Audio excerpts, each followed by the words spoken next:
Hi, Blessing. I think we can start.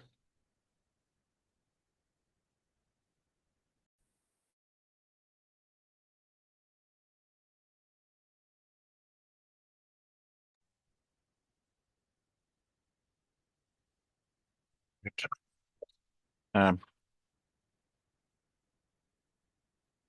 Good morning, everyone, and welcome to the first Green Innovation Challenge and the theme driving green growth in Zambia through innovation and entrepreneurship.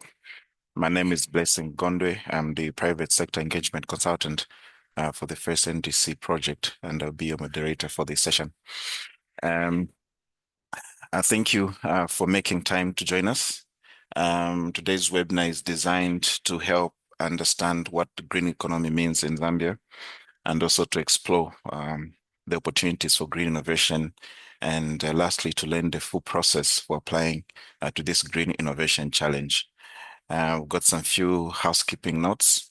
Um, Please keep your microphone muted and unless you're invited to speak. And I think mostly to be towards the end of the session during Q&A.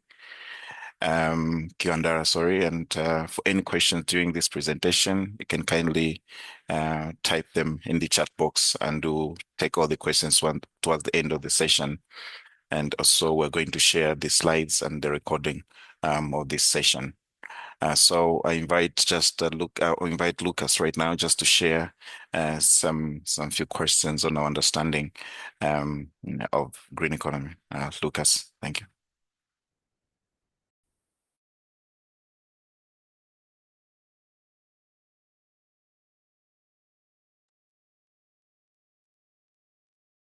Okay. And so the first question we have this morning is what best describes the reason for joining this webinar? So you can choose from the four options there.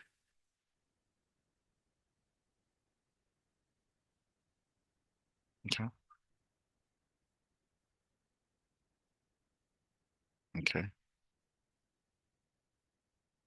Lucas, have we gotten the responses?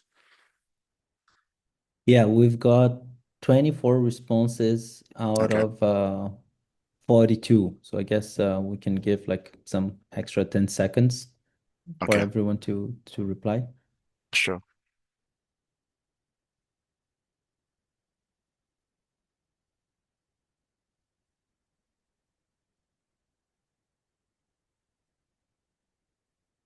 Okay.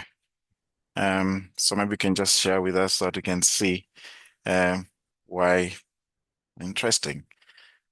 Okay. Okay. So we see that we got 41% want to apply for this innovation challenge. And that's exciting to hear. To explore ideas and want to learn more. I think you're in the right place. You learn quite a lot. The sessions are insightful, and I think even the other sessions you're going to see and you're going to learn quite a lot. So that's good to hear. And we see at 30% that to learn more about the green economy in Zambia. That's also a very good reason to be here. I think there's quite a lot, and that has been happening in the country around the green economy, and yeah. 4%, I think you're saying you're here because you're already working on a green business. That's good to hear, and I would like to know more about that business. And I hope by the end of this session, you think of applying or you think of engaging us just to see how we can work together. So thank you so much for the responses, and thank you so much, Lucas, for sharing. So we are going to get into the first session. This innovation challenge is largely sponsored by FACENDC project, and I do believe that very few people are aware of this project. So to give us an introduction of this project, I'm going to invite our colleague, Ms. Josefina Aspala, who is a training specialist green development and climate change at the United Nations Institute for Training and Research, UNITA, just to give us a brief overview of the FACENDC project. Justina, over to you. Thank you. Good morning, everybody. Can someone just confirm that you can hear me? Yeah, we Yes, I can hear can. you. Yeah, sure. Okay, thank you.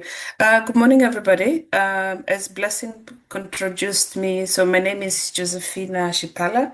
I'm a training specialist with UNITA based in Geneva, but we spend a lot of time in Zambia as well under this project, the FACENDC project. Just to give you a bit of a background in terms of what FACENDC is.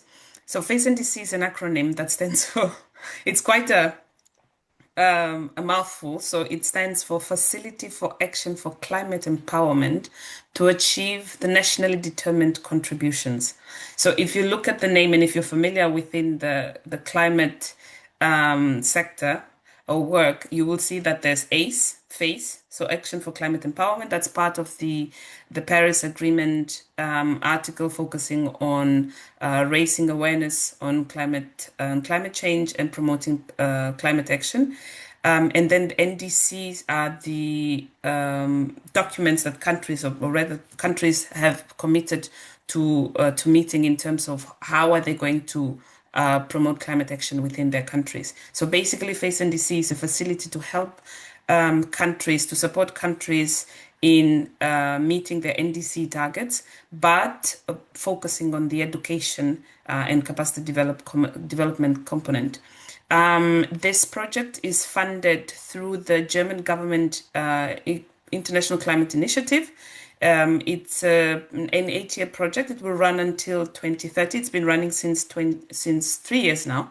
And it's being implemented in consortium with basically three UN partners: the United Nations Institute for Training and Research, that's us. Then we have our colleagues from the United Nations Food and Agriculture Organization, FAO, and then we also have colleagues from UNESCO. But it's not just the UN project. We also have two local partners, the University of Zambia, UNZA, as well as the Copperbelt University. So the project really looks at a wide range of education. So we have UNESCO that's taking care of the formal education side of things, basically integrating climate change education, climate change and green economy education within the Zambian curriculum, and at the same time also dealing with the teacher trainings. At the same time, then we also have working with the CSOs and NGOs, but always looking on capacity building and climate change education. And then we're also looking at supporting the public sector, both professionals from the public and private sectors, and all of this really to promote climate action and particularly green economy. So this specific activity here, this green innovation challenge, is part of one of the work that we're doing that's supporting the private sector, greening the private sector. And this one is the first one that we started with, supporting innovation hubs in terms of promoting green innovation. We know that there's already a lot happening, and I'm sure that we'll learn a lot more through this webinar series. I'm hoping that anyways, at the end of this, we'll put the link to the webpage so you can learn a little bit more about other activities that we're doing. But I think this gives an overall overview, at least in terms of what the FACENDC project is, and we hope that we'll be able to engage with most of you. Thank you very much. Over to you, Blessing. Thank you so much, Josephina, for the helpful overview and for setting the scene so clearly. So for more information on the project, you can send your email to FACENDC@fao.org. Or type in the chat so that you can, in case you've got any question, you can send through to that email address. Okay. All right, so to take us into today's theme, which is green economy opportunities in Zambia, I'm pleased to now hand over to Bernhard. So Bernhard is head of Competence Center Sourcing Southern Africa under the German Chamber of Commerce and Industry, where he leads strategic initiatives connecting Southern Africa suppliers with German and European markets. His work focuses on strengthening sustainable sourcing ecosystems, embedding ESG standards, and also enabling companies to align competitiveness with green economy and responsible business practices. So Bernhard, I hand over and you can please guide us through the session. Thank you. Wonderful. Thank you, Blessing. Good morning, everyone. Can you hear me all right? Good morning. Yes, you can.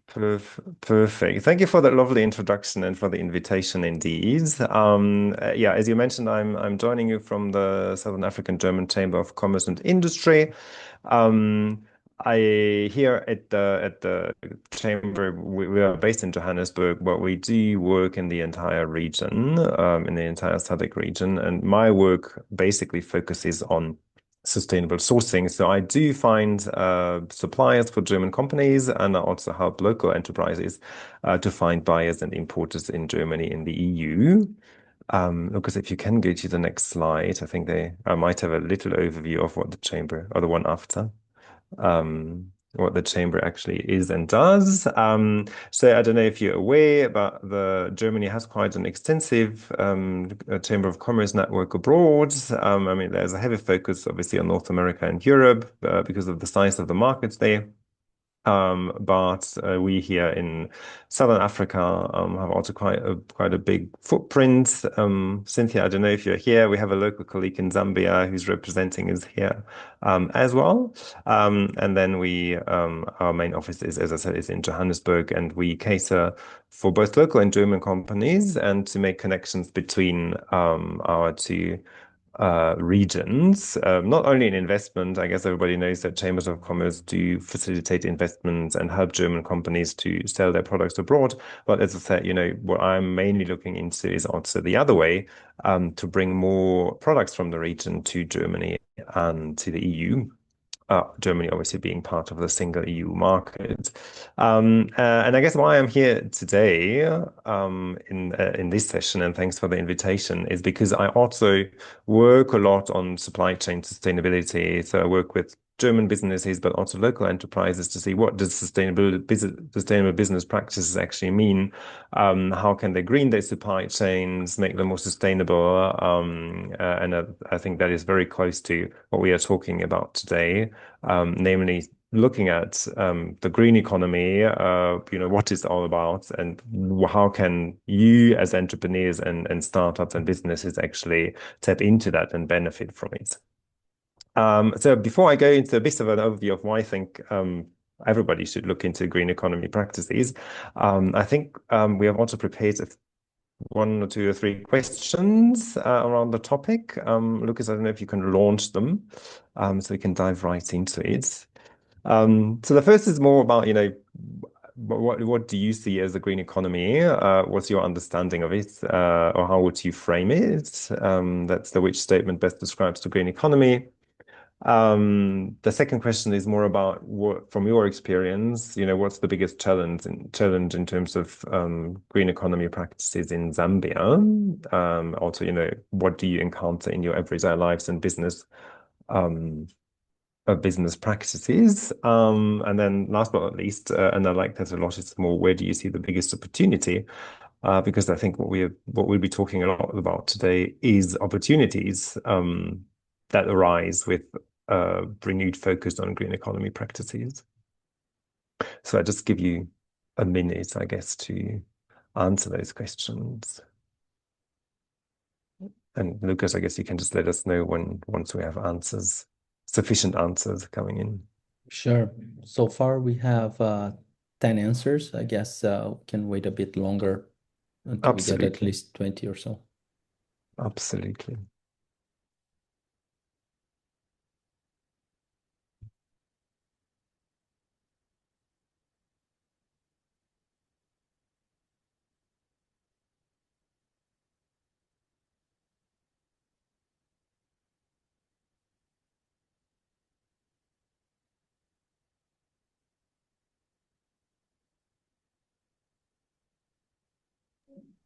We have 44% of participants who have answered. How many? Yeah. No, Okay, well, now we are halfway. Yay! The halfway point. That's great. Let's take a look. Sounds good. Shall we? All right. Which statement best describes the green economy? Who's the winner? Economic activities that improve people's well-being while reducing harm to the environment. I do like that a lot, because I think from my perspective, and also when I talk to businesses and startups, and I worked a lot in startup support, I think obviously, when you hear the word green, we talk a lot about the environment, but I think in the end they are really tied very closely. And I think most businesses that I know often come also from a social perspective, so they see what's going wrong in their communities and how they can improve people's lives. So I think it's so important to look at this, together the environmental part, but also what does it mean on the ground, and I'll talk a bit more about that later. So. Well done for you. I think the other questions are not necessarily wrong, but I think that I really like that expanded focus. And I think when we talk about green economy, we usually mean it including social aspects. Then the second one, which green economy challenge do you think is most urgent in Zambia today? Well, I guess it's obviously not a right or wrong question or answer setup, but I think it really much depends on, your circumstances and what you encounter every day. So waste and pollution, resource inefficiencies, are, I guess the biggest challenges that you mentioned. Interestingly, and probably it's about the green in the name green economy. So green jobs and skills don't seem to be very high on the agenda for you as participants here. And then we have all of the above, which I think probably resonates with many people because environmental challenges and social challenges tend to compound each other and reinforce and accelerate one another. So I think that's understandable why a lot of you chose all of the above. Because they are very much linked as well very often. All right. Basically, you have many challenges on the radar, and I guess every challenge comes with its own opportunities. Which brings us to the last question, which is where do you see the biggest opportunity for green business in Zambia? And there seems to be a very clear winner. Would be really interesting to maybe hear later from you as well, or maybe see in the applications for the challenge, where business ideas come from, but waste reduction and circular economy solutions feature very much high up on the agenda. So that's really exciting because I think that is a space where there is already a lot happening in Zambia, but also globally. And I think that's also an area where there's lots of potential for collaboration. I mean, me working here at the German Chamber, we obviously also look at always at, how can European and local enterprises work together. And I think there's quite a lot in the circular economy space. It's very interesting because, I mean, we're talking about Zambia today, but, waste and, how to reduce resource use and make use of what is already there is definitely a global phenomenon. And, companies around the world are working on solutions for that. Wonderful. Thank you so much for those, little insights from your end. As I said, it wasn't really a quiz about wrong or right, but really more on, I guess, perspectives and priorities. Perfect. Lucas, can we go to the next slide? What I do not really want to talk about today is like a fixed definition of what is the green economy, because I think obviously you can look it up and there will be nice, really short and succinct definitions, but I think it's really more because it is such a complex setup. I think it really makes more sense to look at it from different angles and see, what does green economy actually mean in a certain context, because then I think it's also much easier to build opportunities and businesses around it. But let's maybe start with what I'm observing here, also from our perspective at the Chamber, working with both local enterprises and German businesses for the most part, is that we see green economy as has definitely evolved from a niche that it maybe was 20 years ago, where companies started to look into things like solar energy, etc., and has really changed the way whole economies work. I don't know if you know that, but China now is the biggest market for electronic vehicles. I think 60% or so of all electronic vehicles are being sold in China these days. So that's massively transforming, on the one hand, how resources are being used in the country, but it has also meant a really big boon for businesses in the country. That's, for example, what we see where companies elsewhere in the world are struggling because they haven't been so fast to adopt electronic vehicle production and market penetration. So I think we need to really understand that how companies operate, not everywhere, but in many sectors, it is really changing, and companies are looking at different ways of and greener ways of doing things, and they are upending whole markets around it. So, if you have a business that you think is green and you're looking into that, I think you're just in the right spot, and kudos to you for doing that. Second, I think what we also see, not only with green economy, but with many things, is that, governments, and I think Zambia also, but also other countries are a good example. They are really good at coming up with policy, setting the framework, making sure the conditions are right for businesses to thrive and to look and to prioritize certain sectors. But it's not governments that then actually implement things. It's businesses that do this. It's businesses that that build cars, that collect waste, that make new products out of waste. And often the most interesting and exciting ideas come from smaller enterprises and entrepreneurs because they don't have the constraints of bigger enterprises. So I think it's really important, and I really would like to emphasize this. That the world is running on innovators, and we need all of you to really make the change. And the frameworks are there, so let's not wait for anyone and just let's get on with the job of creating a more green economy, because behind every green economy are the green businesses that make it work. And then last but not least, we are not really talking about anything that's far in the future, and about coming up with fancy ideas and with high tech necessarily, but there's so many solutions that work now globally and in Zambia. So it's very much about seeing what's out there, maybe adopting things from elsewhere, looking around what is possible in Zambia. And I have a few examples later actually that show you that Zambia is very much also at the forefront of what's happening in the green economy. That may be sort of like as a starting point. It's not a niche where we don't only need governments, we need entrepreneurs, and it's happening now. So let's go to the next slide. Because I mean green economy often sounds a bit buzzwordy, and you see it everywhere, and governments say we want a green economy and we want to become greener.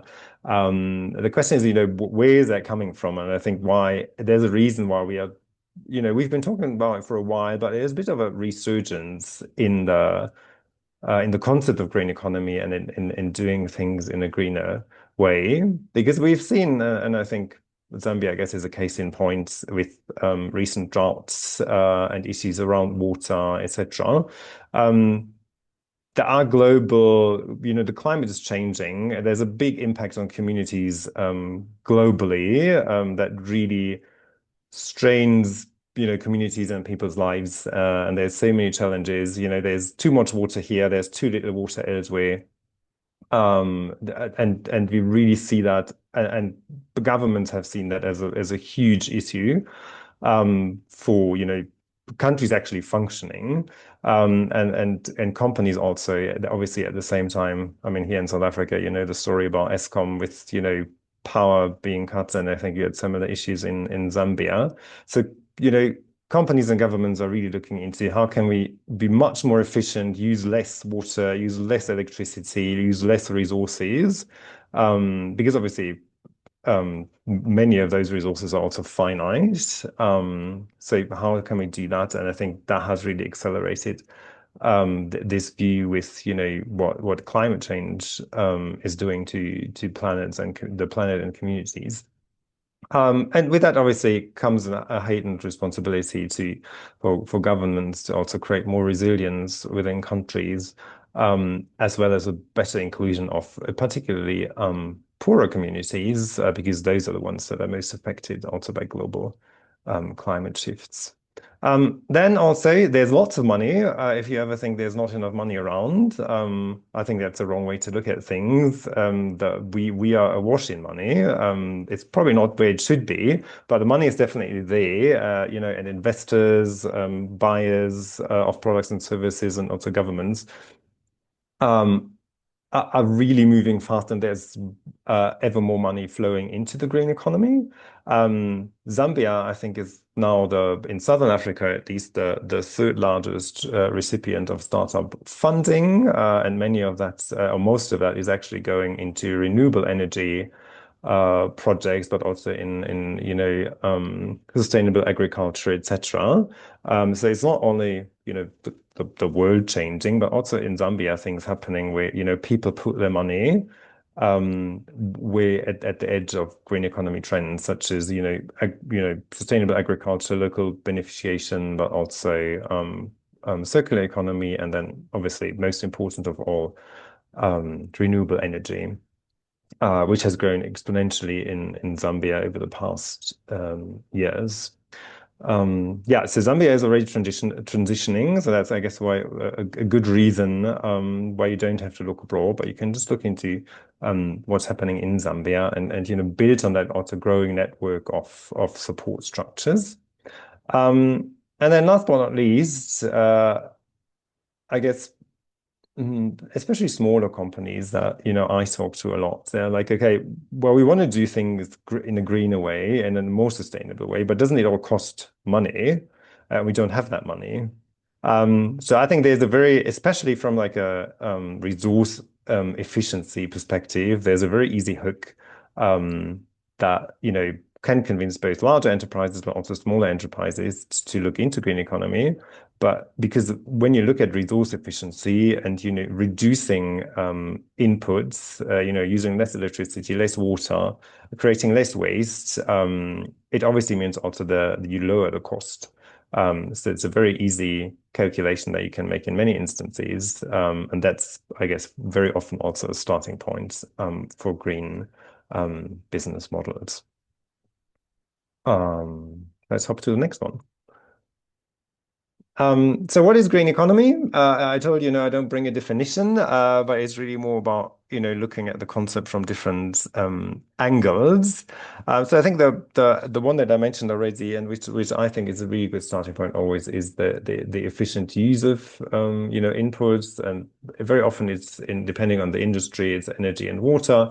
But then it's also obviously materials that you use. And for example, there's we talk a lot about, and Zambia obviously has a large mining industry, about where do we get all these resources from for tech products, etc., that we need. And there's a lot going research and business models going into not actually building new mines, but using products that are there already and mining those old and discarded products, or even sifting through the debris of closed and old mines, where the technology is now there to extract minerals and natural resources, and in that way actually reusing and recycling what we already have. So I think that's very very important to look at these things, because there's a lot of business in it.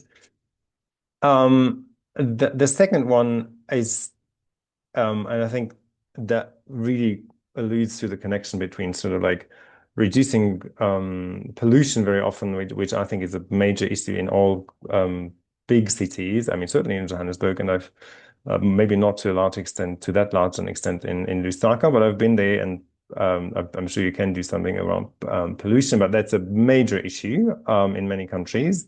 And that's what you can do around that, and looking into the connection to where that can actually create jobs by looking into solutions to these challenges like pollutions, but also as I say, resource efficiency, etc. So I think one should always look at this interconnectedness between the environment and the human side. Then thirdly, I think that's that has changed now quite tremendously. But very often when we look at greening things, we point to large industries and existing larger enterprises and just say, okay, you need to be greener.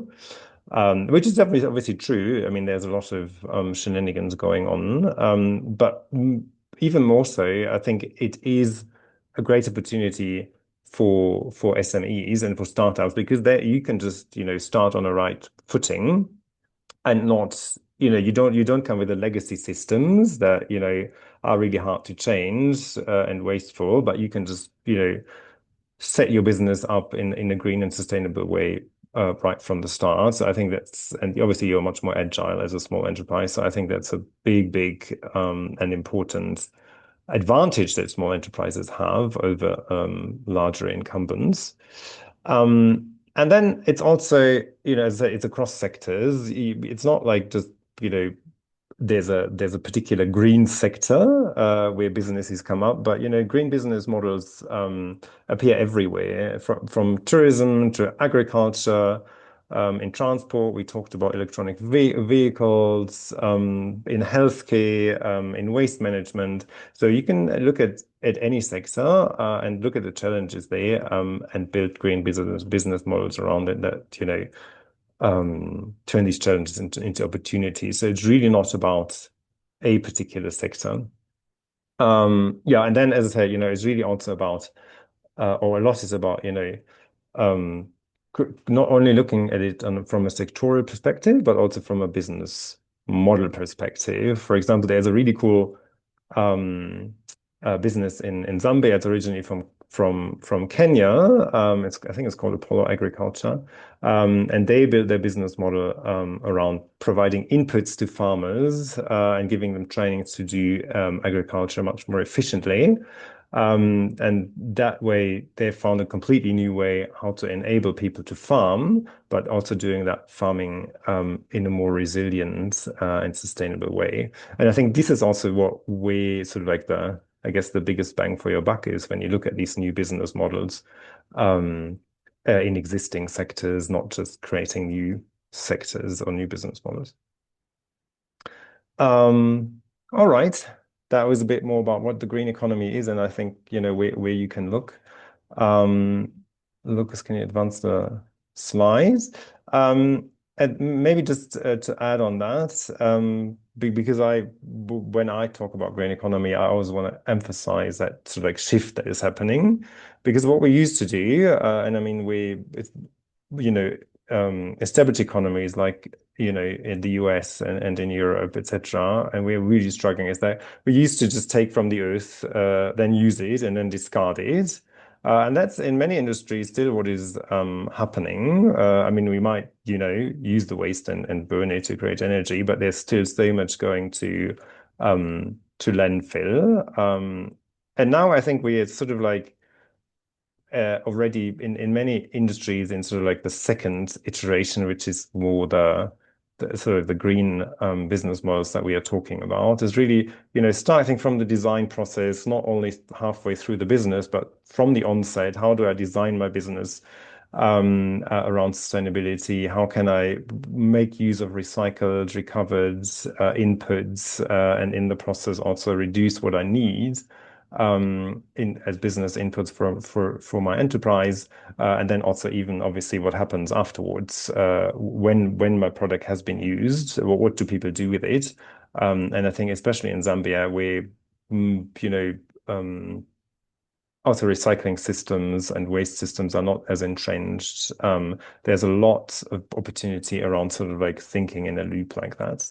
And then I think that's just something we're seeing that sort of like is emerging, even globally, not only in Zambia, but really, looking at how can we make sure that the sort of like connections we forge around value chains emphasize efficiency, reliability. Many companies have, realized in recent years, also European businesses in particular, they must make sure that the inputs that they need and the products that they need, there's a reliable supply of that. And that's why they are looking increasingly also at African markets to diversify away from Asia, for example. And I think there's much talk and much activity happening also at improving local value chains and seeing, you know, how can we not import things all the time, but also create local value addition, which obviously has environmental upsides, but it very much also, and even more so, has social upsides as well. And I think we're seeing that transformational shift in many ways now, you know, even going beyond green and looking more into the social side of things. All right, next slide. And I don't want to bore you enough with too much with like international developments, but I think there are particular reasons why green business models matter especially for a country like Zambia and many countries actually in the region, and why it does matter so much to look at these models in the Zambian context. I mentioned climate change. I mean, you've all experienced what climate change that, you know, Zambians have contributed very little to and are not to be blamed for, but what it does on the ground. So there's this whole issue, you know, where we need to build resilience for communities and the economy because of climate change and what is happening. So that is just I mean, we might not like climate change, but it's just here, and we need to build business models around it to cope with climate change. Then, as in many countries, lots of issues arise with urbanization.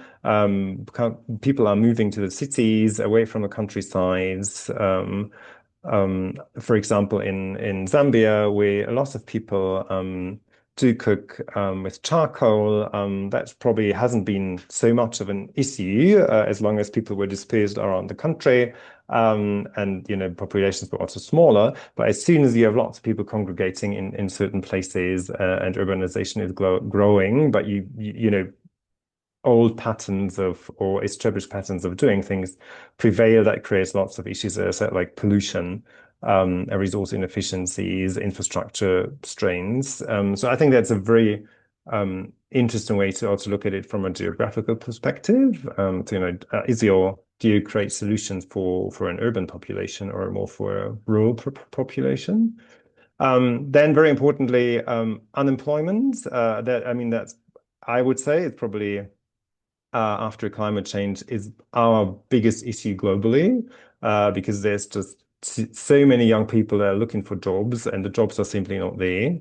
And so it creates a lot of unhappy, disenfranchised people and inequalities are rising, which does not work in the long run for democracies. At least I think if you want to solve an environmental issue and become greener, you at the same time need to always look at the social side and look at the job creation parts because otherwise it's at one point it's unsustainable, the inequalities that we are creating, not in Zambia only, but it is obviously an issue in the entire region. Yeah, we talk a lot about resource constraints and obviously rising costs in many ways. That's a bit of a no-brainer. As I say, when you reduce inputs and resources that you use, you also reduce your costs. Yeah, and then last but not least, obviously, we are in a regional but also in a global competitive market where every country is sort of like looking into where are the next frontier business models. Around solar energy, around sustainable agriculture, you know, around finance for green business models. So I think it's very important that just Zambia does position itself also in that, you know, regional and global competitive market. Next slide. I think I'm slowly coming to the end of the presentation. So maybe just to highlight, and I said I don't. Well, I don't think we don't need policy. It's definitely great to have it as a framework and sort of like also as a call for action to governments to put systems into place to assist businesses.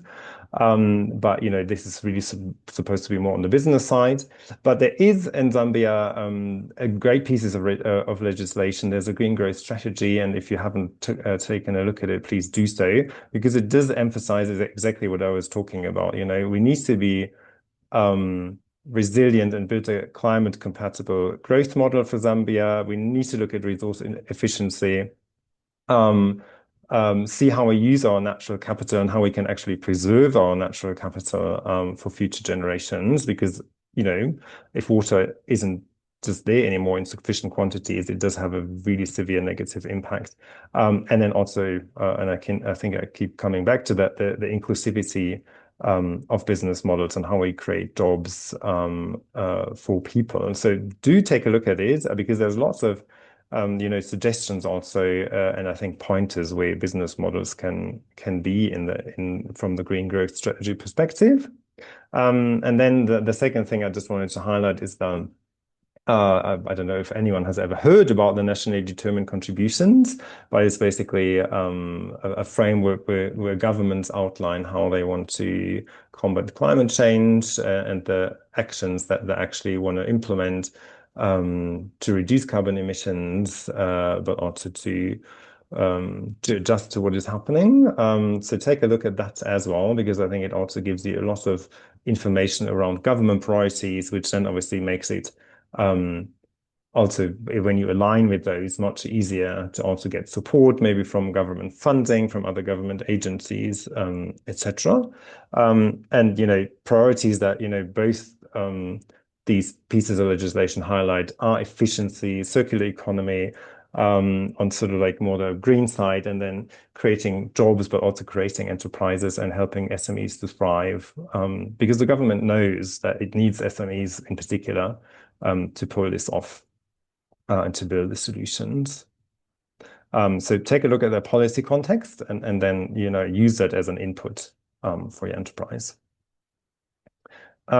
I don't know do we want to take questions at the end and I finish first, or what's the setup? Because I think there was just a question in the chat. I think we finish and then we take a few questions afterwards. Cool. I think we can quickly skip that, because I want to highlight it more on the next slide and include it in the next slide. So maybe just an example,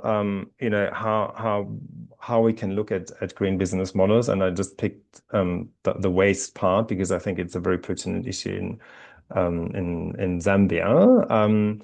You can look at many input streams and see how can you build business models around it, and really look at it not as waste, but as sort of like a valuable input.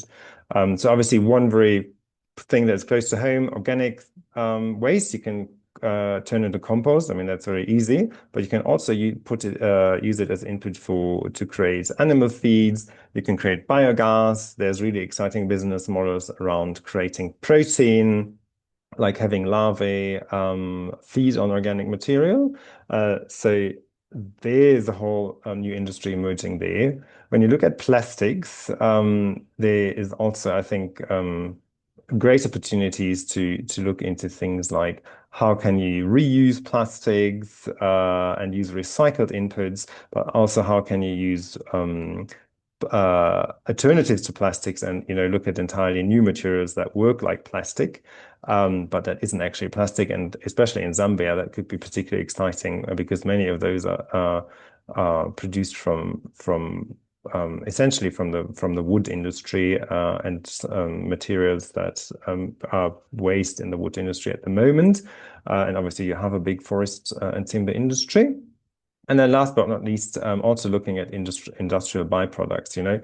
There's so many industries that produce a certain thing, such as I said, for example, sawn timber that is used for furniture, for example, or for house building and construction. But what happens to all the rest that falls by the wayside, the wood chips and the sawdust, etc., and how can that be turned into actually other products?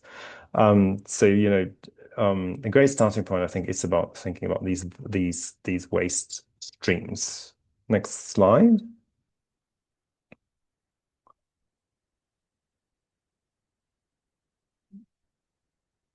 Okay, now just maybe to close a little and sort of like also doing a little call to action, perhaps is, why do we need you and what can you actually do in this context? So as I say, entrepreneurs are usually faster than governments, and they're also much more flexible in larger firms. Look at it that way and see, just position yourself as also in an advantageous position, and maybe find larger companies to work with them and say, okay, I have a solution for you.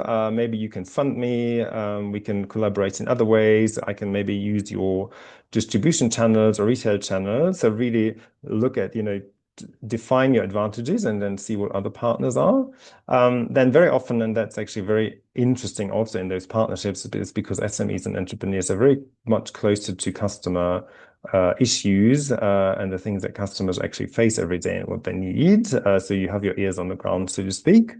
And then last but not least, usually what entrepreneurs and startups come up with, very hands-on, very practical, work in a certain location, for example, in underserved communities, is very much, local and sort of like service oriented.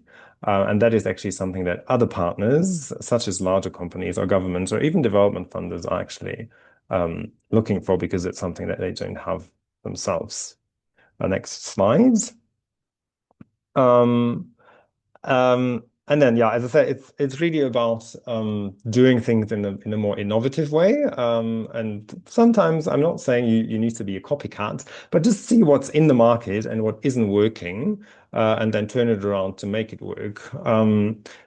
Just maybe a quick example, because myself, I do work here at the chamber, but I also on the side run a business on sustainable cut flowers. And so when we started the business, we really look at, what can we do differently, because we didn't want to sell traditional flowers. So we changed the product. We didn't sell flowers. We did grow them, but we didn't sell them straight away, but we offered floral design classes with those flowers. So our product changed from a flower to an experience, being the workshops that we sold. So think of it that way. Can you sell something entirely different, or frame it differently at least? Then the process. So we also didn't grow flowers the traditional and conventional way, but we decided, okay, no, we don't want a business model like that is very wasteful and bad for the environment, but we want no pesticides, no herbicides, and we want to go with the seasons. So only then sell whatever grows in a certain season in our climate. So we really looked at, how can we do that in a greener way? Then in the position in the market is really about, where do you actually sell your products? Maybe you don't have to sell it at a shop that has a physical location, but you can maybe just sell it on Instagram as sort of like a platform, or on Facebook. So that's an entirely different channel to look at it. And then last but not least, how do you make your money? What do people actually pay for?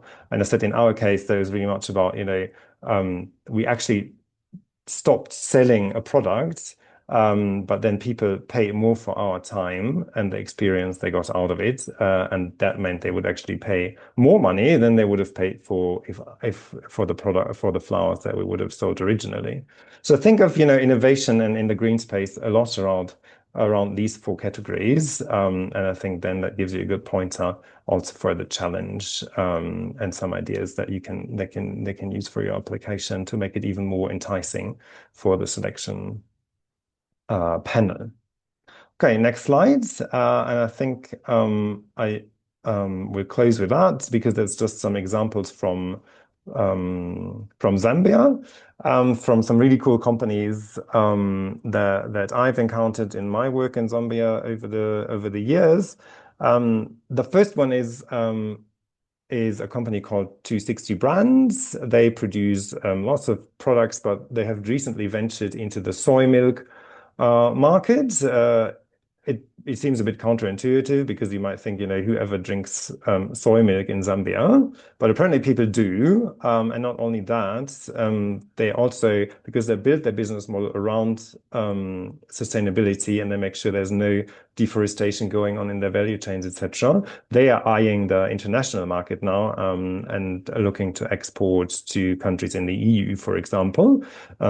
So they really looked at both the products and the production processes behind it. So I think that's a really cool example to look at, and you don't, as I say, you don't have to limit yourselves to the Zambian market. The second example is Supermoto. That's an efficient and clean cooking stove. They use wood chips or little wood pellets that they produce from waste from the wood industry. So that sort of like on the one hand replaces charcoal, which has lots of issues, environmental but also health issues, with a much more efficient cooking stove that actually uses waste material. So it has like also the health benefits as well as the environmental benefits. And then last but not least, something that is also shows that it's not always about the product itself, but what's behind the product. That's the peanut butter. It's Wild, the brand. And I mean, peanut butter is not a new or very exciting product as such, but their setup is a business model where they actually work with farmers to work in harmony with wildlife, and part of sort of like what they do and the profit goes back into wildlife conservation. So they have that added benefit also from a community and then wildlife, and then essentially also tourism perspective. So it has a lot of ripple effects and positive effects in other industries, by just thinking of a different way how to make a product and what to do with the profits that come out of the product. So those are just some great examples from Zambia that exist today. I mean, I talked about it earlier. It's not about music of the future, but really what is possible also today, and about the entrepreneurs that make it happen. And I guess I'll leave it at that. I'll leave you with those examples from Zambia. And if you have any questions, please shoot ahead. And I think you can. Oh yeah, the contact details are here. You're always open and free to contact me if you have any questions in the future that we can't answer today.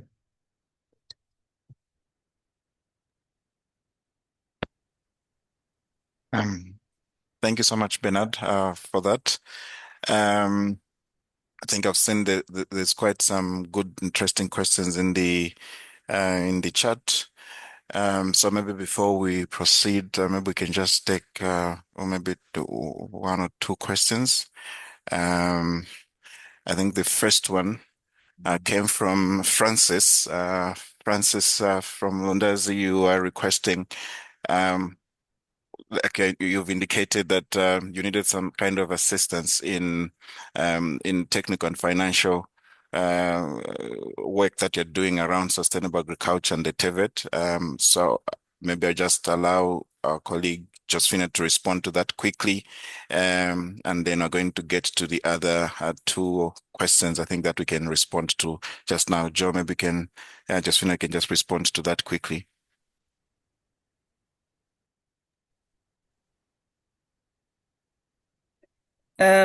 Thank you. I assume it's this question: how can TVET institutions help in promoting green economies?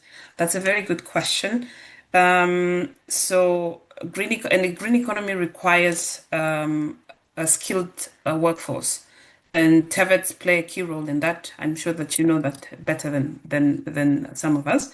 So basically, if you take a look at it, for example, if we're talking about promoting renewable energies, that requires skilled installers, skilled people that understand how this works, and that's how the TVETs can come in, by building that workforce, particularly because you don't just need the framework, at the policy framework, but you also need people that can really go out in the communities, in the cities, to do the actual, whether it's installing new systems, whether it's working with the communities to find a solution. I think that's a key role. And in fact, the FACENDC project is working also with the TVET system. Our colleagues that are working on that are not here at the moment, but if you do contact us, we'll be able to share more information in terms of what FACENDC is doing. I think some of the work is looking around supporting reform or integrating some of these components within the offers that the TVETs are doing at the moment. And there were the contacts also that were put in the chat box. So if you do write to us, we'll be able to share more information around what FACENDC is doing around TVETs and how that can help with promoting the green economy as well. Maybe also just there's a question around we want to start some projects in sustainable agriculture, among others. How can we be assisted either in technical or financial assistance? Again, I think that it's a growing, I don't want to call it sector, but it is growing in the country. There are opportunities that are coming up. If you know, I don't know if you're aware, last year the government just launched the Green Finance Taxonomy, which is also a big indication in terms of how the country is preparing for that. So I think you can also send us an email. We'll be able to share more information around that. I think the Minister of Green Economy is also doing quite a lot when it comes to this. So maybe it's just a matter of reaching out and trying to understand and identifying where you fit in. As for this Green Innovation Challenge, we started small, as we said. We wanted to see how this green economies, what sort of ideas are coming out, and how we can maybe support those specific products and services to then maybe take the idea forward. But do contact us. We'll be able to share more information after that. Thank you.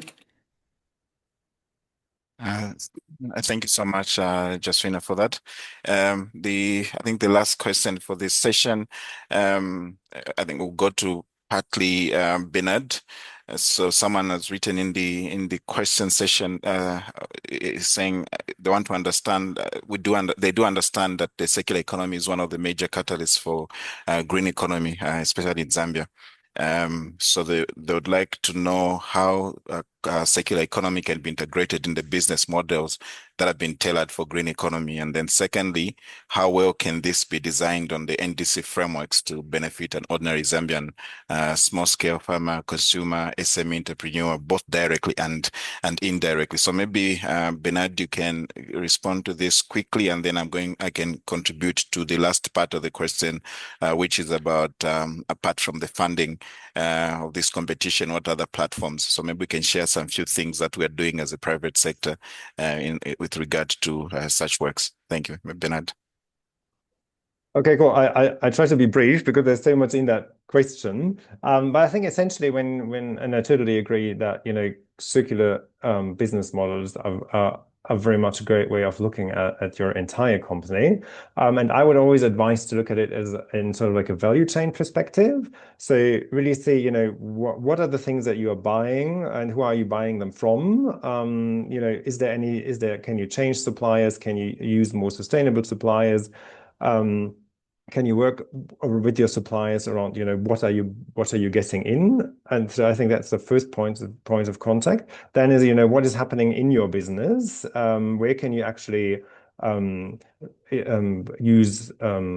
reduce things or reduce consumption of certain inputs that you use, and not water and electricity, but depending on your business, obviously other inputs as well. How can you reduce them? How can you make sure there is less waste? And if there is waste, how you can actually sort of like use that in your production or make a new product out of it, etc. So that's really looking inside your business. And then last but not least, I think it's super important to also look at sort of like the consumer side of things. How can you work with those to also reduce consumption themselves? For example, I mean, there is a lot of, and we talked about agriculture just now. I mean, a lot of what agricultural training institutions do, and also the company I mentioned earlier that is providing agricultural inputs, is really working with farmers, and that's talking about the beneficiaries like small-scale farmers, how they can actually use, for example, less fertilizer. By knowing when to apply it, in what intervals to apply it, because that means you get a direct outreach to farmers. They might be interested to buy your product, but at the same time, you give them input on how not to use too much of it. But that obviously means they can use their soils for a long time and be your customers for a long time. So I think it's really important to look at these three aspects. What do you buy in, what do you do in your own operations, and then what happens with your product on the customer sides. And then I guess you find lots of avenues where you can reduce or recycle resources.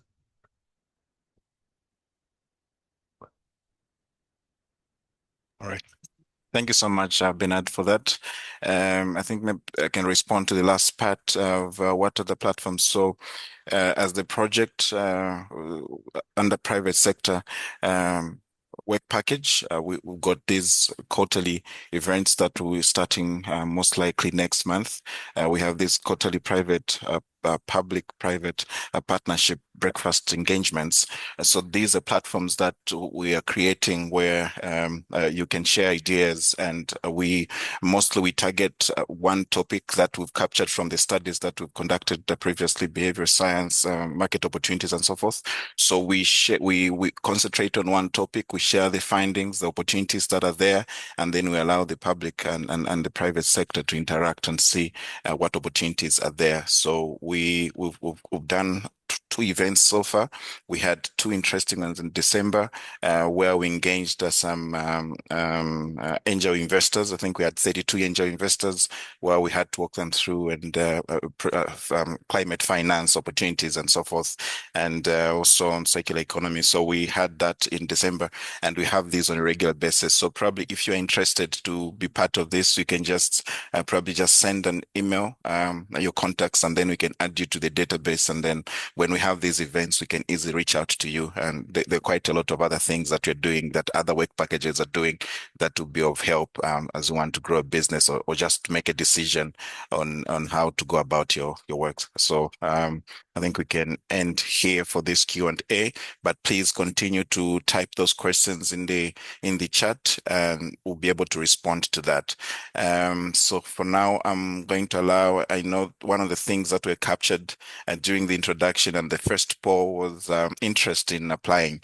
We want to allow our colleagues from Bongo Hive just to walk us through how the application process is, how to go about the process, and also to walk us through on what is the selection criteria and just the process itself. How long will it take? So I'm going to allow Kasiku to take us through this session from Bongo Hive. Kasiku, you can take off. Thank you. Thank you so much, Blessings. Good morning, everyone. Thank you for joining us once again today. I'm Kasiku Kayuma, a Social Innovation and Research Associate at Bongo Hive Consult, who is the implementing partner for this FACENDC Innovation Challenge. And I'm excited to walk you through the Green Innovation Challenge. So this webinar aims to provide you with all the information you need to apply successfully and to understand the key elements of the program that we are running. So I think we can just dive into it right now. We can go to the next slide. So what is the Green Innovation Challenge? So this initiative is designed to support early-stage green entrepreneurs and innovators in Zambia who are tackling environmental challenges through practical climate-positive solutions.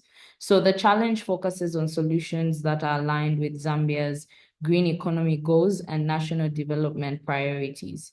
So our goal for this particular challenge is to provide capacity building, financial and strategic support to innovators like you on the call today.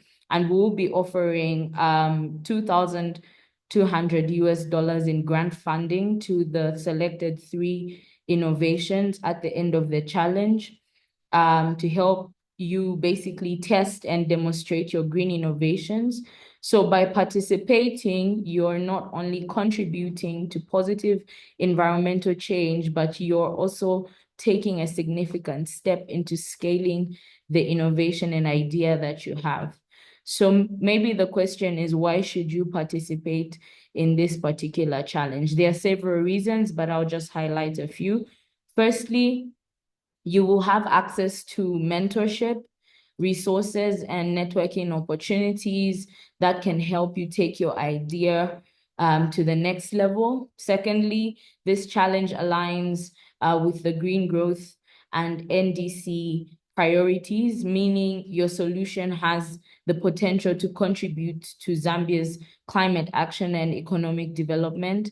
And lastly, you will be able to pitch your innovation to investors by the end of the challenge in June, with the support needed to make your project sustainable in the long run. So what we are looking for is basically a clear product and service, not just basically an idea, an enterprise and livelihood component, revenue, cost recovery, jobs, etc. A realistic pilot plan achievable with the grant that you'll be given at the end of the challenge, and commitment to participate fully throughout the challenge. We can go to the next slide, please. So what are those key things that you need to know before you apply? These are very important things to keep in mind. First, you need to ensure that your innovation, like I had said, aligns with the challenge goals, which are to promote green economy solutions that are scalable and impactful. You also need to provide a solid plan that demonstrates the feasibility of your idea. So what we are looking for, like I said, is a clear product and service, enterprise component. It must generate revenue and provide cost recovery and create jobs, realistic pilot plan, a roadmap that is actually achievable within the grant budget that we are giving. It should be scalable, and also your willingness to be a part of this innovation challenge. What we are not looking for through the applications, or what is not eligible, are pure research, academic studies or projects, development of documents, frameworks, or white papers, advocacy only, so general awareness campaigns without a business model, and large infrastructure, major construction or projects too big for the grant scope. We're not looking for that. So practical tips for you as you apply for this particular challenge: avoid vague goals. Please be very clear in defining what you are building to us as you apply. You must focus on the pilot, so detail exactly what you will test or demonstrate during this particular grant. Use simple language. Don't be very heavy on the jargon. Just communicate in such a way that we'll be able to understand, and make your application more accessible to the selection committee. And we'll need for you to commit fully to the various activities that are aligned throughout the timeline, from the beginning of the applications through to the end of the innovation challenge. We can proceed to the next slide.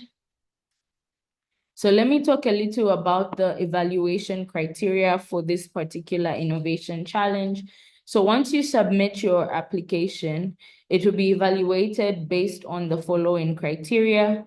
The first one being the applicant commitment and readiness, which makes up 10% of your application. So basically, how motivated, committed are you to participating fully within this challenge?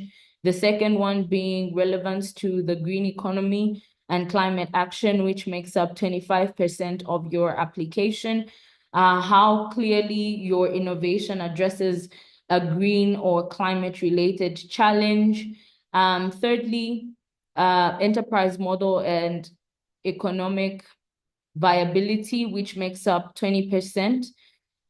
Basically for this, we are looking at how clear and realistic your business model is, and the potential for revenue generation and job creation.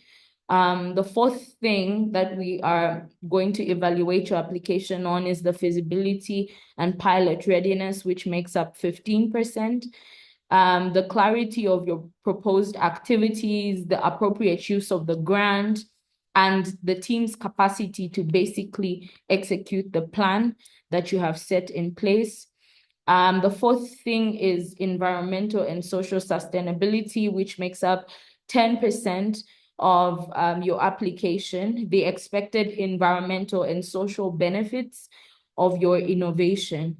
And lastly is potential impact and scalability, which makes up 20%. So the climate positive outcomes, the scalability potential, and likelihood of adoption. So when you're applying, make sure that your proposal directly addresses these areas that have been highlighted, as they are very critical to the evaluation of your application. So in total, all these 6 criteria make up 100% of the application. We can move on to the next slide. So I'll talk briefly about the timeline. So the call for application is currently open and will be closing on the 3rd of March. And there will be a release of challenge statements that will be used throughout the innovation challenge by end of February, and shortlisting and evaluation is going to be done on a rolling basis. So please make sure that if you have already begun the application process and you have not completed the application process, please complete it so that we can evaluate, and feedback will be given to the selected candidates as we proceed throughout this period. And also we'll have a design sprint where we will receive training on this particular innovation challenge that will run for 5 weeks. And thereafter, the design sprint, we're going to have pitch day. And this pitch day or pitch event will encompass the teams that would have gone through the design sprint to be able to present their innovations on that particular day. And from there, top 3 teams, companies will be selected to proceed to the capacity development phase, which is more of an incubation phase, in preparation for demo day at the beginning of June. We can proceed to the next slide. So I will quickly run us through the application process on how best we can apply for this particular challenge once you access the link. I will be sharing my screen. So once you click on the application link, wherever you access it, whether it's through our social media platforms, the various posts that have been made, through the various FACENDC partners, it will lead you to this particular tab where you have to log in with your Gmail account. And once you click continue, if you have not logged onto the platform, it will send a code to your email. If not, you will directly get to this page.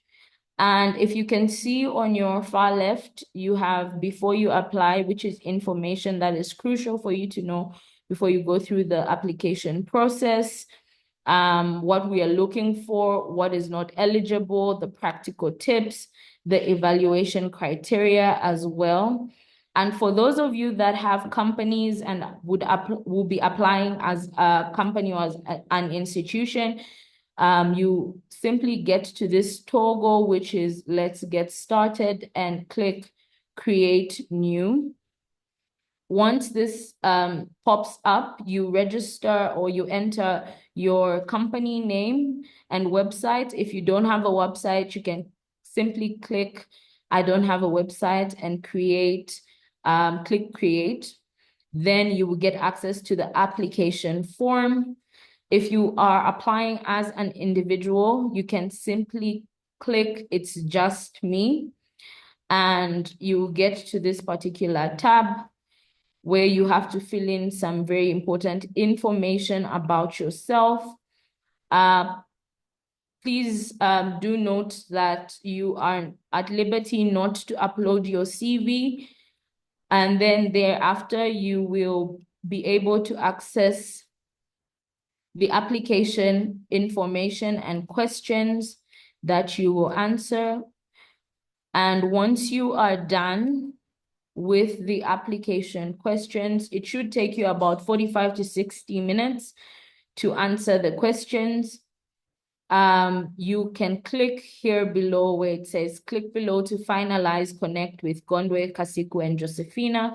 And once you click this toggle, you would have submitted your application. I guess that's a very clear. I will stop sharing my screen at this point.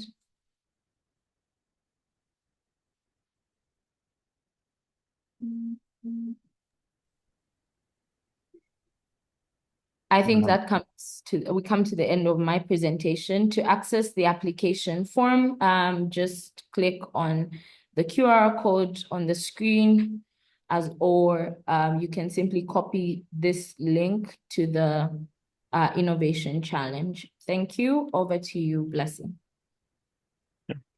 Thank you so much, Kasiku. For that process, you've clearly provided us with information that we need for us to apply. Maybe I'll just allow. We've got some few questions in the chat. Maybe just allow Kasiku first to respond to the first question, which is around mentorship. So the question is, will all mentorship activities be in person? So maybe you can respond quickly to that. And then I've got two other questions that will be at, Josephina is going to take them. Over to you, Kasiku.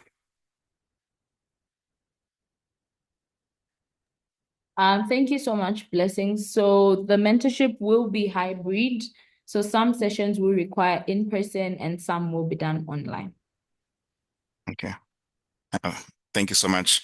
I've got two questions. The first one is the funding only for already existing businesses? And also, do green solution-based ideas stand a chance to win the challenge?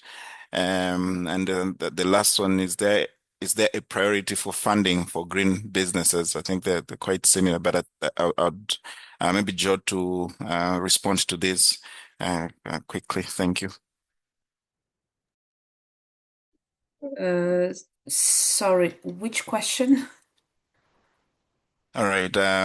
Is the funding only for already existing green businesses? And then there's also a question around green solution-based ideas, if they stand a chance to win the challenge. Is there a priority for funding for green businesses? They are similar, but I think what I can summarize is that, are you funding only already existing businesses, green businesses? I think that's the first question. Yeah. Okay.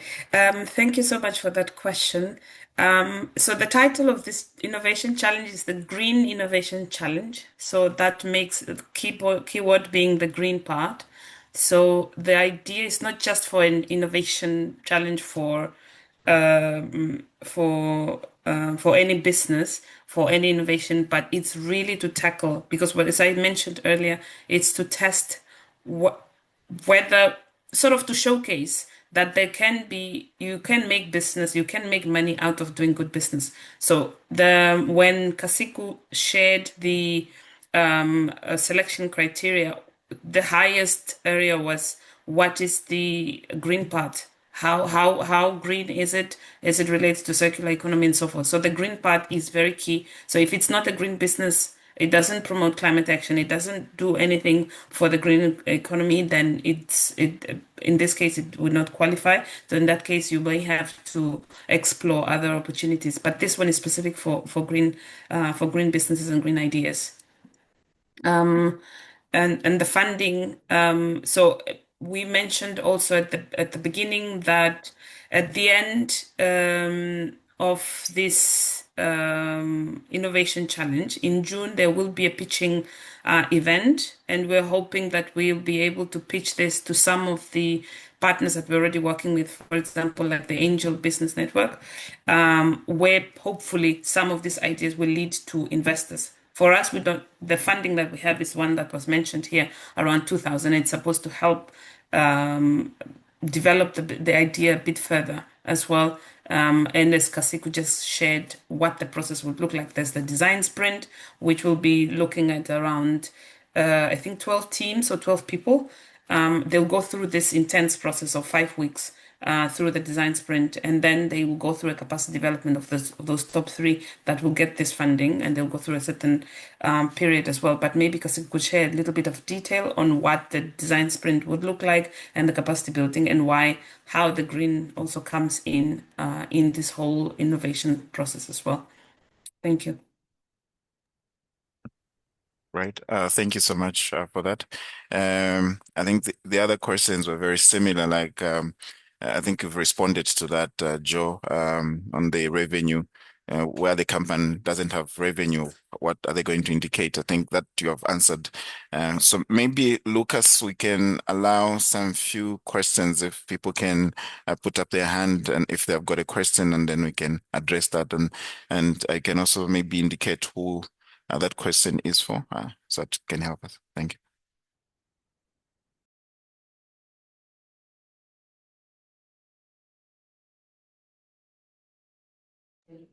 Sure, but so far we don't have any hands raised.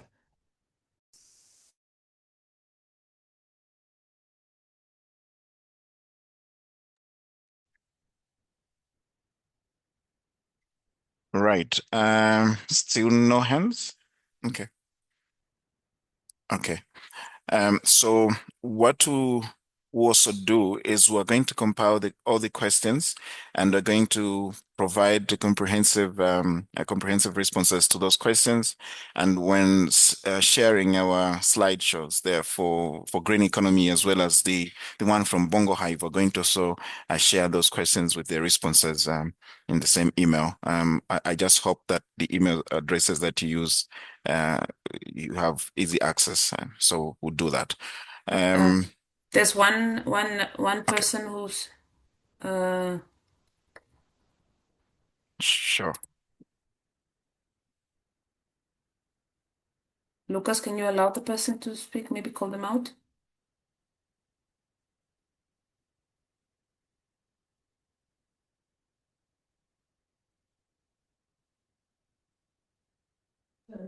Sorry, I was on mute, but just to say that I have already allowed them to speak. So Rehoboth, the floor is yours. Thank you so much, Lucas. Thank you, Blessings, and thank you, of course, Kasiku. So my question is directly towards I want to really understand about the procedure of having where, of course, we talked of the revenue already, but there are instances where like when I asked a question on the circular economy being integrated into the green economy. So looking at the funding and the scope of the funding itself, in as much as it is highly competitive, the windows that are there, of course, which Blessings indicated to say there are other opportunities, or there are other platforms that can be utilized for funding. But specifically to Bongo Hives, my question is, how can you, or is there a way that you best help even the people that do not really pull through the final stages to pitching, those other ideas or those other businesses or models that prove to be more inclined to green economy? How best can you help to ensure that there is also funding for those viable businesses? Thank you.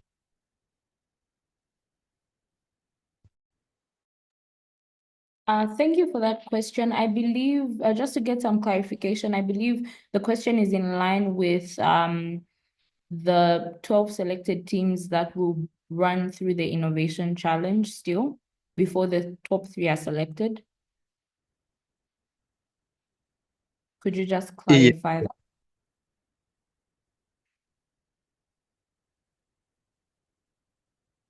Sorry, I didn't get that. Yes, in that way, of course.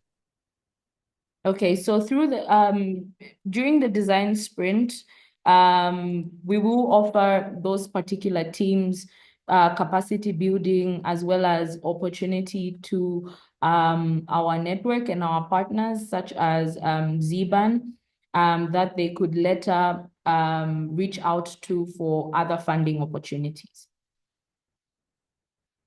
So the design sprint is set out to hold for a period of 5 weeks. So during that particular time, as they receive training, they will also be trained on how best to pitch their ideas to potential funders. Thank you. So well noted.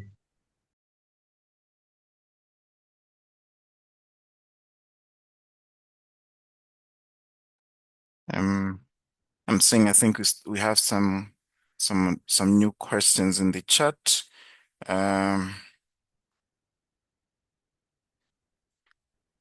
Okay.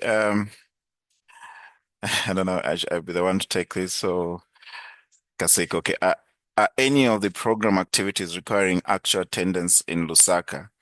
If so, are there allowances available to attend from out of Lusaka teams? I don't know whether Josephine want to take them, to take this particular one.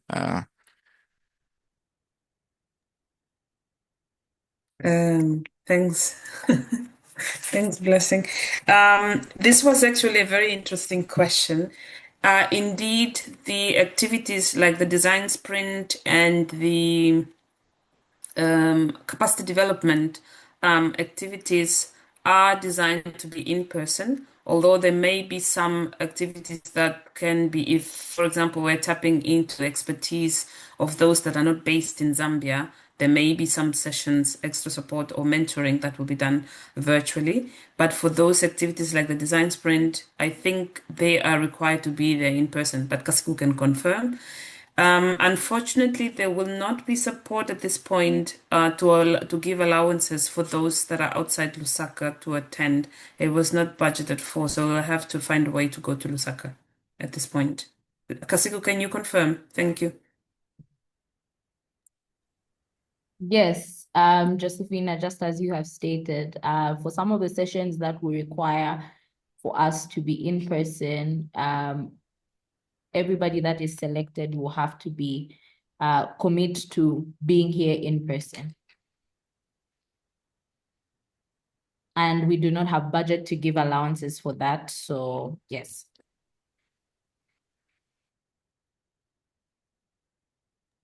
Okay, Lucas, I think there is a hand from Tale, and maybe you can just allow them to ask the question. Yeah, please go ahead. The floor is yours.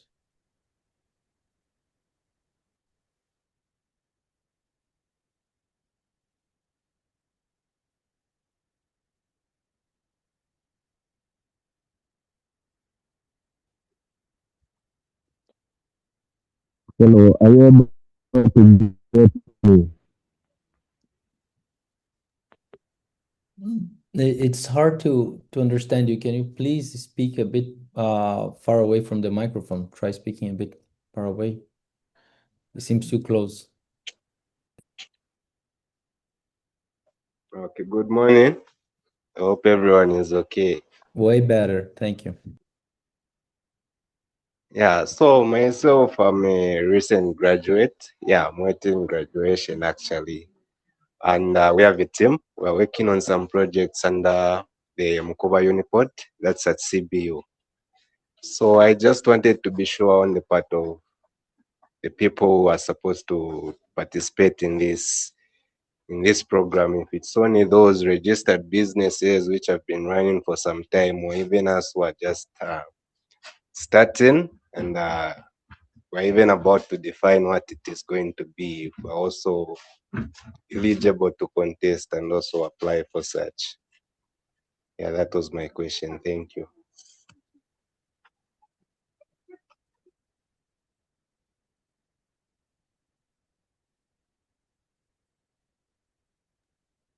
Okay. Kasiku, or Josephine, you can respond to that. I could answer partly, and then Kasiku can come in. Thank you, Mutale, for this question. So I understand you are a student-made group that's part of the Uniport at CBU, and you wanted to know if you can apply to this. If you have a product or a service that you would want, you see can provide a solution to the challenges that we're presented earlier, then please go ahead and present that product. But as part of the selection criteria that Kasiko shared earlier, we are looking for a specific product or a service. It does not mean that it has to be a registered company as well. I don't think that being a registered company is a requirement, but we do need to see that there is potential for that the service. That's why there's this. It's important for the product to be clear, product or service. But Kasiku, you could come in again, or maybe Lucas, you can go back to the selection criteria as she responds to that as well. Thank you. Yes, Joe, I think that's pretty clear. Just as you have stated, your product could be at a prototype stage. Your company doesn't necessarily have to be registered, but you do need to show that this particular product falls within this particular criteria. It has relevance to the green economy and climate action, and also it's a clear product or service. There's customer identification and realistic revenue generation or cost recovery as well. So I think it's very important to also show environmental and social sustainability, because these are very important aspects that will make your application stand out, and we will be scoring based off this criteria. Okay. Thank you so much. Kasiko, I think there's an additional question for you. So someone had they are not clear. They need some clarity from you. They had received an additional email after registering for the webinar, and that was yesterday, for a physical attendance at Bongo Hive for the Shape Your Journey and Design Your 2026 Roadmap, which I think it's something I'm aware of, but I think maybe just provide clarity to that, that this is a separate one and so forth. Maybe just clarify on that. Thank you. That's a different program. I believe it's being hosted this evening under Bongo Hive. So if they did receive the email, then they can come here physically. It's definitely not related to the FACENDC project and this innovation challenge. Okay. There's another question. I think maybe we can take two more, and then we need to get to the next session. So there's a comment. It's a comment. Let me just respond to this. It has to do with regenerative agriculture as a tool for climate change resilience. So are there other routes for funding or other challenges that may be best suited? So probably I think some of these challenges, if you have something a bit different, probably what you can do, just send us an email and we'll be able to respond to that. And then I wanted just to make mention that this is the first of the 4 series in these webinars. So the first wanted to have the green economy, and then we're going to have the agriculture one next week and the energy sessions. And then lastly, we're going to have the forest system. So we're going to have the forest and the energy one next week on Tuesday, and then we're going to have the agriculture one on Thursday next week. So there are some questions that you may have that are in relation to maybe energy or agriculture. Please, you can register for those sessions as well, and then you can attend, and then you can have those questions asked to the experts. This one is specifically for the green economy. So I want to just make mention that we have 3 other sessions coming up next week, Tuesday and Thursday. Yes. Let me see if I can. Okay. If I have a team member in Lusaka, can they attend on behalf of me, the applicant who is out of Lusaka, or would they need to be the applicant? I think this has to be Kasiko to respond. Thank you. Since you are applying as a team, I guess they can attend on behalf of the team. And hopefully you can join in through the virtual sessions on the days we have the virtual sessions. Great, thank you so much. And there's a comment in the chat. Someone requesting that Lucas, you share the link for the agriculture registration. So maybe you can just share the other 3 links for the 3 remaining webinar sessions that we're going to have. All right. Okay. And so maybe what we can do, if we can share this before Friday, the slides together with the notes, we can also add those links so that you can have access to them. All right. I think we are done with the questions that were typed in the chat. If we've missed any, what we do is that we're going to respond to them. We're going to compile and then respond to all those questions and share with you together with the slides, like I did mention at the very beginning. Okay, so thank you so much once more, Kasiku, for that session. It was helpful, and I do believe that we've come to understand how we're going to apply for this. So we would like also to understand, we're getting closer to the end of the session, and would like just to understand how you saw this session. So there's a short survey that Lucas is going to share the link that you can respond so that it can inform us on how we can improve on the upcoming 3 sessions and even other sessions we're going to have after this whole arrangement with Bongo Hive. So we are kindly requesting you to scan that QR code, as well as I think there's a link in the chat, and then just it's less than a minute you're able to respond to that. So we'll really appreciate your feedback, as it's going to help us really to improve on how we're delivering these webinars. Thank you so much. So we have come to the end of this session, and I think if the 3 takeaways from today's session. So Zambia's green economy presents real cross-sector opportunities for innovators. And another thing that I think personally I've come to learn is that innovation does not need to be high-tech, practical. Testable solutions are often the strongest. I think the examples that Bernhard did list, I think some of the solutions, they're not complicated. They're within what we're able to do. And then something also interesting is that Innovation Challenge provides this structured support to help you move from an idea to prototype to pilot. So we are so grateful for you for attending this session. We look forward to meeting you in the next 3 sessions if you're going to register.